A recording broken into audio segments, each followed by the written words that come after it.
마태복음은 마가복음의 내용을 대체로 충실하게 따르면서도 일부의 내용을 변경해서 마태의 독특한 특성을 담아낸 것을 볼 수가 있습니다. 먼저 마가복음에 사용된 헬라어의 난해한 표현들과 이중적인 표현들을 제거함으로 헬라어를 좀 더 개선했고요. 제자들과 예수님의 가족들에 대한 부정적인 서술을 완화했습니다. 예수님에 대해서 오해할 수 있는 내용들도 개선한 것을 볼 수가 있고요. 마가복음에 나오는 기적적인 요소들을 좀 더 세밀하게 강조하고 있는 것을 볼 수 있습니다. 그 가운데 제자들에 관한 서술에 집중해서 마태복음이 마가복음을 어떻게 사용했는지 살펴보기로 하겠습니다.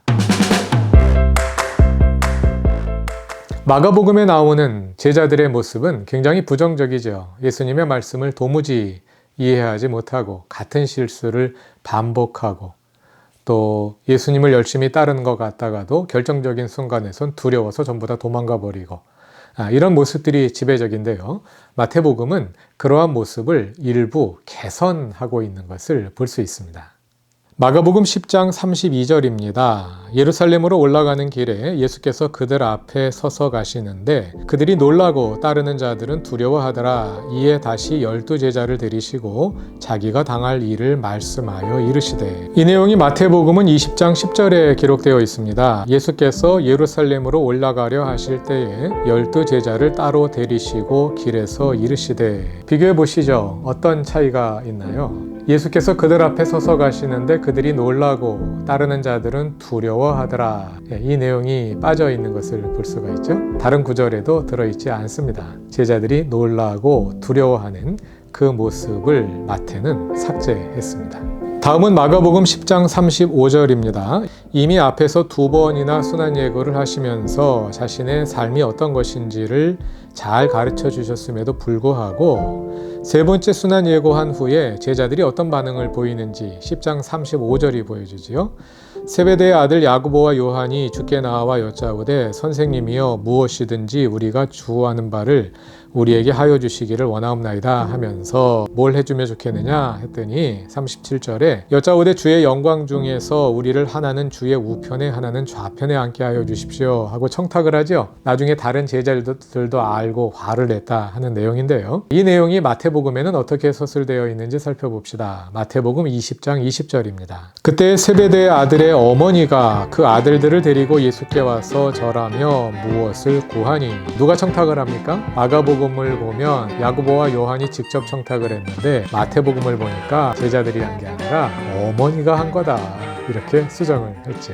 다음은 마가복음 4장 40절입니다. 제자들과 함께 예수께서 갈릴리 바다를 건너가시는 중에 풍랑이 일어났어요. 제자들이 혼비백산에서 예수님을 깨우죠. 예수께서 일어나서 하신 말씀입니다. 마가복음 4장 40절. 이에 제자들에게 이르시되 어찌하여 이렇게 무서워하느냐 너희가 어찌 믿음이 없느냐 하시니 제자들은 믿음이 없는 사람들이에요. 마태복음은 어떻게 서술했을까요? 마태복음 8장 26절입니다. 예수께서 이르시되 어찌하여 무서워하느냐 믿음이 작은 자들아. 마태복음에서는 제자들이 믿음이 작은 자들입니다. 마가복음에는 믿음이 없는 자들이고 마태복음에서는 제자들이 믿음이 작은 자들입니다. 다음은 마가복음 3장 34절입니다. 예수님이 공생애를 하고 계시는 중에 그의 가족들이 예수님을 찾으러 왔어요. 제자들이 와서 예수님께 말합니다. 선생님의 가족들이 선생님을 찾으러 왔습니다. 그랬더니 하신 말씀입니다. 마가복음 3장 34절에서 둘러앉은 자들을 보시며 이르시되 내 어머니와 내 동생들을 보라. 누구든지 하나님의 뜻대로 행하는 자가 내 형제요 자매요 어머니이니라. 예수님을 둘러앉았던 사람들, 누가 둘러앉았을까요? 32절을 보면 무리가 예수를 둘러앉았습니다. 그러니까 예수님의 말씀을 듣고 있는 모든 무리를 보면서 이 사람들이 내 어머니와 내 동생들이다 이렇게 말씀하신 거죠. 마태복음은 어떻게 서술했을까요? 12장 49절입니다. 손을 내밀어 제자들을 가리켜 이르시되 나의 어머니와 나의 동생들을 보라. 누가 예수님의 어머니와 동생들입니까? 제자들이 예수님의 가족들이라는 거죠. 제자들이 무리와 구별되어서 서술되고 있는 것을 볼 수가 있습니다. 다음은 마가복음 4장 10절입니다. 씨 뿌리는 자의 비유를 말씀하신 다음에 나오는 장면인데요. 예수께서 홀로 계실 때에 함께한 사람들이 12 제자와 더불어 그 비유들에 대하여 물으니 이 비유들이 무슨 뜻입니까? 이 비유가 도대체 뭔지 모르겠습니다. 하고 제자들이 물은 거예요. 그 내용이 마태복음에는 어떻게 서술되는지 봅시다. 13장 10절입니다. 제자들이 예수께 나와 이르되 어찌하여 그들에게 비유로 말씀하시나이까? 그 비유가 뭔지는 제자들이 다 알아요. 제자들이 궁금한 것은 왜 비유로 말씀하시는지, 예수님의 교육 방법에 대해서, 예수님의 설교 방법에 대해서 알고 싶은 거예요. 차원이 다르죠? 마가복음의 제자들보다 더 수준이 높습니다.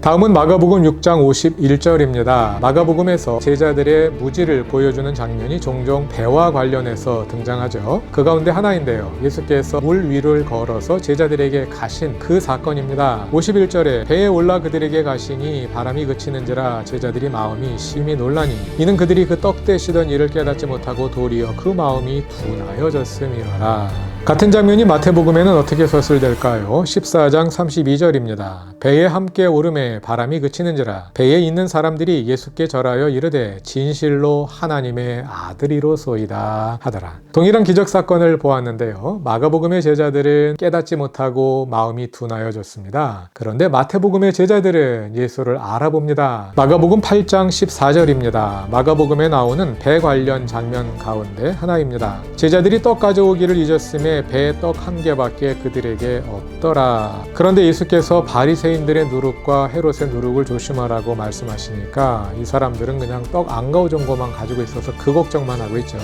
그랬더니 예수님이 이제 야단치시죠. 19절에 오병이어 기적도 이미 베풀었고 또 20절에 떡 7개를 4,000명에게 떼어주는 기적도 이미 베풀었는데 21절에 이르시되 아직도 깨닫지 못하느냐 하면서 예수께서 야단을 치시죠. 마태복음에는 어떻게 서술되는지 봅시다. 16장 5절입니다. 제자들이 건너편으로 갈새 떡 가져가기를 잊었더니 같은 장면이에요. 그래서 제자들이 걱정하다가 예수께 야단을 맞습니다. 그리고 나서 어떤 반응을 보일까요? 12절 그제서야 제자들이 떡의 누룩이 아니요 바리새인들과 사두개인들의 교훈을 삼가라고 말씀하신 줄을 깨달으니라. 처음에는 몰랐지만 그래도 들으면 깨닫는다 하는 거죠. 마태복음의 제자들의 모습입니다. 예수님의 12 제자 가운데 대표격인 사람이 베드로이죠.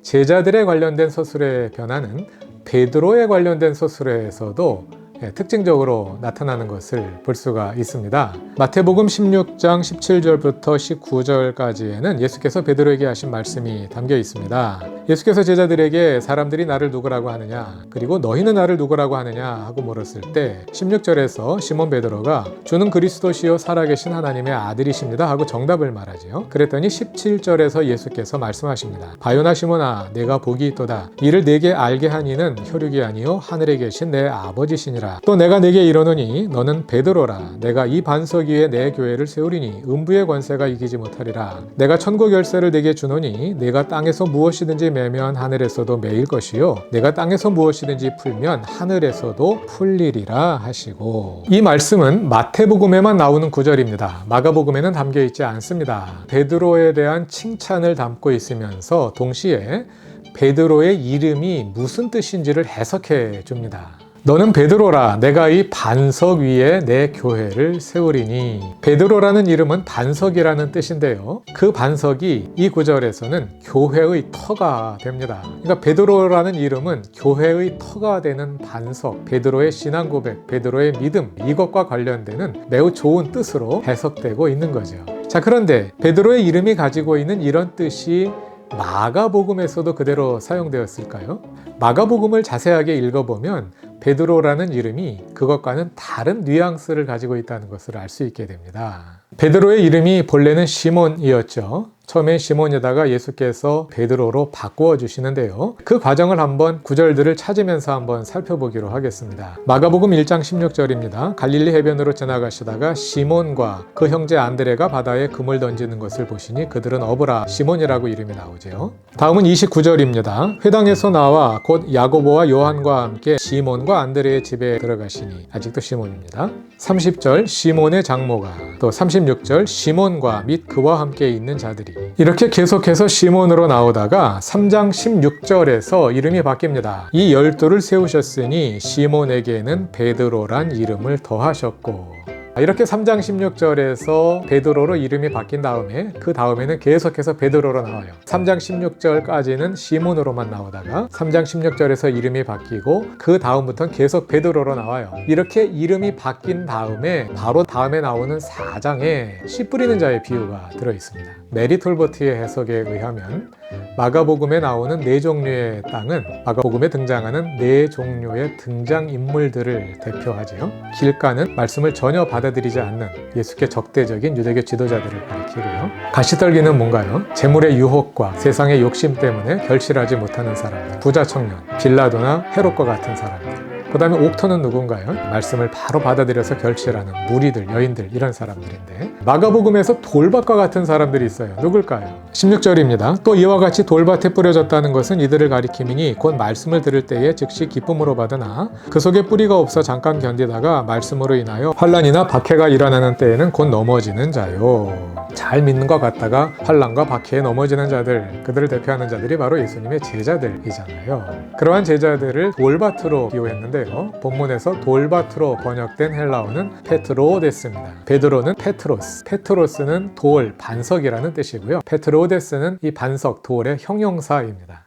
베드로라는 이름, 돌밭이라는 이름, 뭔가 통하는 것 같지 않습니까? 마가복음에서 베드로라는 이름은 돌밭과 같은 제자들을 대표하는 그런 이름으로 쓰이고 있어요. 그런데 마태복음에 가니까 그 돌은, 그 반석은 교회의 토대가 되는, 교회의 기초석이 되는 믿음의 반석을 의미하는 그런 뜻으로 사용되고 있는 거죠.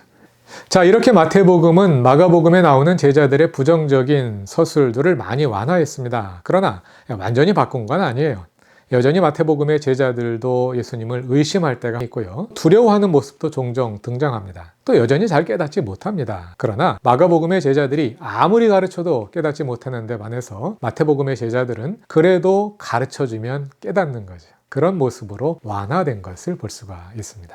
이런 변화를 우리가 어떻게 이해할 수 있을까요? 마가복음이 가지고 있는 너무나도 비현실적인 서술을 마태복음이 현실적으로 수정하는 것이 아닐까, 이렇게 생각해 봅니다. 지난번에 설명드린 것처럼 마가복음에 나오는 제자들, 어떻게 그렇게 무지할 수가 있겠어요? 너무 비현실적이죠. 후대의 그리스도인들은 예수 전승을 통해 전해진 제자들의 모습, 예수께서 살아계실 때 제자들이 모습이 이랬었다 하는 것을 제자들이 직접 전해준 그 내용을 전달받았겠죠. 그러나 그것과 함께 예수께서 부활하신 후에 제자들이 어떻게 복음을 전하고 어떻게 예수의 제자가 되었는지에 관련된 내용들도 알고 있을 거 아니에요. 이 내용이 서로 얼마나 다르겠습니까? 한쪽에는 전혀 무지한 그런 제자들, 그리고 한쪽에는 영웅적으로 순교하며 복음을 전한 그 제자들의 모습을 함께 전달받았을 거 아니에요. 너무 불일치하는 거죠. 아마도 마태복음은 그러한 지나친 불일치 사이에서 조화를 이룸으로써 마태복음의 제자들의 모습을, 예수님의 제자들의 모습을 좀 더 현실적으로, 좀 더 이해할 수 있는 그런 모습으로 바꾸고자 한 것이 아닐까, 이렇게 생각해 봅니다.